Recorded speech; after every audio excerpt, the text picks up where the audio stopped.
2019 Indian parliament പാസ്സാക്കുകയും വലിയ രീതിയിലുള്ള വിവാദങ്ങൾക്ക് കാരണമാവുകയും ചെയ്തിട്ടുള്ള ഒരു നിയമമാണ് 2019 സിറ്റിസൺഷിപ്പ് അമെൻമെന്റ് ആക്ട്.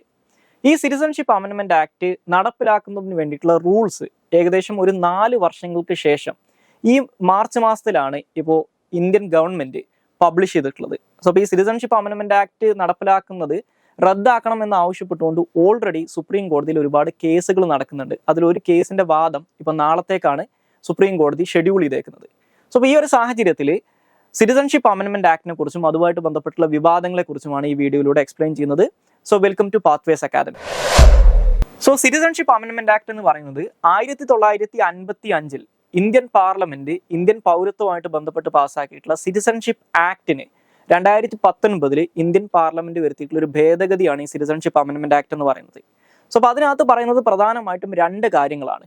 ഒന്ന്, നിലവിൽ ഇന്ത്യയിലുള്ള ഫോറിനേഴ്സ് ആക്ട് അതുപോലെ തന്നെ ഇന്ത്യൻ പാസ്പോർട്ട് ആക്ട് പോലുള്ള നിയമങ്ങൾ അനുസരിച്ച് ഇല്ലീഗൽ ഇമിഗ്രൻസിന്, അതായത് അനധികൃതമായിട്ട് കൃത്യമായിട്ടുള്ള വിസയോ പാസ്പോർട്ടോ ഒന്നും കൂടാതെ ഇന്ത്യയിലേക്ക് കുടിയേറുന്ന ആളുകൾക്ക് ഒരു കാരണവശാലും ഇന്ത്യൻ പൗരത്വം കിട്ടില്ല എന്നുള്ളതാണ് നിലവിലെ ഇന്ത്യയിലെ നിയമവ്യവസ്ഥ.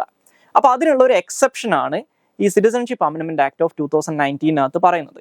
സോ അപ്പൊ അതിൽ പറയുന്നത് ഇത്രയേ ഉള്ളൂ, ഇന്ത്യയുടെ അയൽ രാജ്യങ്ങളായിട്ടുള്ള പാകിസ്ഥാൻ, ബംഗ്ലാദേശ്, അഫ്ഗാനിസ്ഥാൻ എന്നീ 3 രാജ്യങ്ങളിൽ നിന്ന് 2014 ഡിസംബർ 31 മുമ്പായിട്ട് ഇന്ത്യയിലേക്ക് കുടിയേറിയിട്ടുള്ള ഇത്തരത്തിലുള്ള ഇല്ലീഗൽ ഇമിഗ്രൻസ് അല്ലെങ്കിൽ റെഫ്യൂജീസ് ആയിട്ട് വന്നിട്ടുള്ള ആളുകൾക്ക് ഇന്ത്യൻ പൗരത്വത്തിന് അർഹത ഉണ്ടാവും. അപ്പൊ അതിന് വേണ്ടിയിട്ട് അവർ മീറ്റ് ചെയ്യേണ്ട ക്രൈറ്റീരിയ എന്ന് പറയുന്നത്, ഒന്ന്, ഈ പറയുന്ന 2014 ഡിസംബർ 31 മുമ്പായിട്ട് ഈ 3 രാജ്യങ്ങളിൽ നിന്ന് വന്നവരാണെന്ന് അവർ പ്രൂവ് ചെയ്യണം. അത് മാത്രമല്ല, ഈ സിറ്റിസൺഷിപ്പ് അമെൻമെന്റ് ആക്ടിനകത്ത് ഇത്തരത്തിൽ പൗരത്വം കിട്ടും എന്ന് പറയുന്നത് 6 മതവിഭാഗങ്ങളിൽ പെടുന്നവർക്കാണ്. അത് ഹിന്ദു, സിഖ്, ജൈന, പാസി, ബുദ്ധ, ക്രിസ്ത്യൻ എന്നീ 6 മതവിഭാഗങ്ങളിൽ പെട്ടവരായിരിക്കണം ഇവരൊന്നും പറയുന്നുണ്ട്. അതായത് ഈ 3 രാജ്യങ്ങളിൽ നിന്നായി 2014 ഡിസംബർ 31 മുമ്പ് ഇന്ത്യയിലേക്ക് വന്നിട്ടുള്ള ഈ 6 മതവിഭാഗങ്ങളിൽപ്പെട്ട ആളുകൾക്ക് ഇന്ത്യൻ പൗരത്വത്തിന് അർഹത ഉണ്ടാവും. അപ്പൊ അവർക്ക് ഇന്ത്യൻ പൗരത്വം കിട്ടുന്നത് ബേസിക്കലി ബൈ നാച്ചുറലൈസേഷൻ എന്ന് പറയുന്ന മെത്തേഡ് ഉപയോഗിച്ചിട്ടാണ്. സോ നാച്ചുറലൈസേഷനിലൂടെ ഇന്ത്യൻ പൗരത്വം കിട്ടാനുള്ള നിലവിലുള്ള നിബന്ധനകളിൽ ഒന്നെന്ന് പറയുന്നത് അവർ 11 വർഷം ഇന്ത്യയിൽ സ്ഥിരതാമസമായിരിക്കണം എന്നുള്ളതാണ്. പക്ഷെ ഇവർക്ക് വേണ്ടിയിട്ട് ആ 11 വർഷം എന്നുള്ളത് 5 വർഷമായിട്ട് ചുരുക്കിയിട്ടുണ്ട്. സോ ഇതാണ് സിറ്റിസൺഷിപ്പ് അമെൻമെന്റ് ആക്ടിനകത്ത് പറയുന്ന പ്രധാനപ്പെട്ട ഒരു പ്രൊവിഷൻ. അപ്പൊ ഇത് എന്തുകൊണ്ട് കോൺട്രവേഴ്ഷ്യൽ ആവുന്നു എന്ന് വെച്ച് കഴിഞ്ഞാൽ, മതത്തിന്റെ അടിസ്ഥാനത്തിൽ ഇന്ത്യയിൽ ചില വിഭാഗത്തിൽപ്പെടുന്ന ജനങ്ങൾക്ക് പൗരത്വം കൊടുക്കുന്നു എന്നുള്ളതാണ് ഇതുമായിട്ട് ബന്ധപ്പെട്ടിട്ടുള്ള ഏറ്റവും പ്രധാനപ്പെട്ട വിവാദം എന്ന് പറയുന്നത്.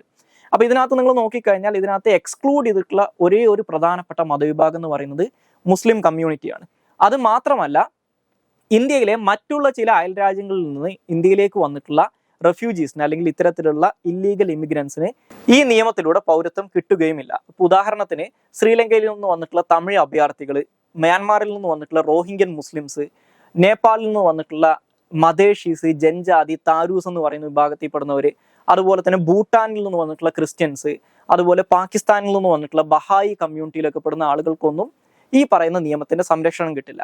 അപ്പൊ ഇതൊരു ആർബിട്രറി നേച്ചറിലുള്ള ഒരു ക്ലാസിഫിക്കേഷൻ ഓഫ് പേഴ്സൺസ് ആണ്, അല്ലെങ്കിൽ കൃത്യമായിട്ട് മതത്തിന്റെ അടിസ്ഥാനത്തിൽ മാത്രം ആളുകൾക്ക് പൗരത്വം കൊടുക്കുന്ന ഒരു കാര്യമാണ് ഈ സിറ്റിസൺഷിപ്പ് അമെൻമെന്റ് ആക്ട് ഓഫ് 2019 പറയുന്നത് എന്നാണ് ഇതിന്റെ ക്രിട്ടിക്സ് അല്ലെങ്കിൽ ഇതിനെ എതിർക്കുന്ന ആളുകൾ പറയുന്നത്. പക്ഷെ ഇതിന് ഗവൺമെന്റ് പറയുന്ന ഒരു ന്യായീകരണം എന്ന് പറയുന്നത്, ഈ 3 രാജ്യങ്ങളും, അതായത് ബംഗ്ലാദേശ്, അഫ്ഗാനിസ്ഥാൻ, പാകിസ്ഥാൻ എന്നീ 3 രാജ്യങ്ങളും ഇന്ത്യയുമായിട്ട് ഹിസ്റ്റോറിക്കലായിട്ടും കൾച്ചറലായിട്ടും വളരെ അടുത്ത് കിടക്കുന്ന രാജ്യങ്ങളാണ്. രണ്ടാമതായിട്ട്, ഈ 3 രാജ്യങ്ങളും മുസ്ലിം മെജോറിറ്റി രാജ്യങ്ങളാണ്. ഈ പറയുന്ന 6 മതവിഭാഗങ്ങളും അവരുടെ മതത്തിന്റെ പേരിൽ മാത്രം അവിടെ വലിയ രീതിയിലുള്ള പീഡനങ്ങൾ അനുഭവിക്കുന്നവരാണ്, അല്ലെങ്കിൽ പേഴ്സിക്യൂട്ടഡ് മൈനോറിറ്റീസ് ആണ്. ആ മതവിഭാഗങ്ങളിൽ പെടുന്ന ആളുകൾക്ക് മറ്റൊരു പ്രദേശത്തേക്ക് പലായനം ചെയ്യാനുള്ള ഓപ്ഷൻ ഇല്ല. ഇപ്പോൾ പാകിസ്ഥാനിലെ കേസിലാണെങ്കിൽ പാകിസ്ഥാന്റെ തൊട്ടടുത്ത് കിടക്കുന്ന മറ്റ് 2 രാജ്യങ്ങൾ ഇറാനും അഫ്ഗാനിസ്ഥാനുമാണ്. അഫ്ഗാനിസ്ഥാന്റെ കേസിലാണെങ്കിൽ സെൻട്രൽ ഏഷ്യൻ റിപ്പബ്ലിക്കുകളും ഇറാനും പാകിസ്ഥാനുമാണ്. സോ ഇവർക്ക് മറ്റൊരു രാജ്യത്തേക്ക് രക്ഷപ്പെട്ടു പോകാനുള്ള, ഇന്ത്യ അല്ലാതെ മറ്റൊരു രാജ്യത്തേക്ക് രക്ഷപ്പെട്ടു പോകാനുള്ള ഒരു മാർഗവും ഇല്ല.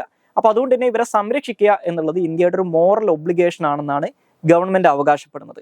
ഇനി ഈ പറയുന്ന സിറ്റിസൺഷിപ്പ് അമെൻമെന്റ് ആക്ടിനകത്ത് പറയുന്ന മറ്റൊരു പ്രത്യേകത എന്ന് പറഞ്ഞു കഴിഞ്ഞാൽ, ഈ പറയുന്ന സിറ്റിസൺഷിപ്പ് അമെൻമെന്റ് ആക്ട് ഇന്ത്യൻ ഭരണഘടനയുടെ 6th ഷെഡ്യൂളിനകത്ത് പറയുന്ന ട്രൈബൽ ഏരിയാസ് ഉണ്ട്. അതായത് ഇന്ത്യൻ സംസ്ഥാനങ്ങളായിട്ടുള്ള അസാം, മേഘാലയ, മിസോറാം, ത്രിപുര എന്നീ 4 സംസ്ഥാനങ്ങളായിട്ട് കിടക്കുന്ന 10 പ്രദേശങ്ങളെയാണ് ട്രൈബൽ ഏരിയാസ് എന്ന് പറയാം.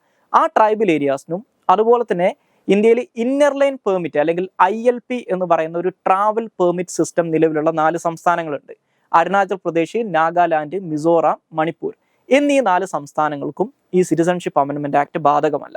അപ്പോൾ ഇത്രയും കാര്യങ്ങളാണ് ഈ സിറ്റിസൺഷിപ്പ് അമെൻമെന്റ് ആക്ടിനകത്ത് പറയുന്നത്. ഇനി ഞാൻ നേരത്തെ സൂചിപ്പിച്ചതുപോലെ തന്നെ ഇത് ക്രിട്ടിസൈസ് ചെയ്യപ്പെടാനുള്ള ഏറ്റവും പ്രധാനപ്പെട്ട കാരണം ഒന്ന് മതത്തിന്റെ അടിസ്ഥാനത്തിൽ പൗരത്വം കൊടുക്കുന്നു. ഇന്ത്യ എന്ന് പറയുന്ന രാജ്യം ഇന്ത്യൻ ഭരണഘടന അനുസരിച്ച് ഒരു സെക്യുലർ രാജ്യമാണ്, അല്ലെങ്കിൽ ഒരു മതനിരപേക്ഷ രാജ്യമാണ്. അപ്പൊ ഇത് സെക്യുലറിസത്തിനെ വയലേറ്റ് ചെയ്യുന്നു എന്നുള്ളതാണ് ഇതുമായിട്ട് ബന്ധപ്പെട്ടിട്ടുള്ള ഒന്നാമത്തെ ക്രിറ്റിസിസം.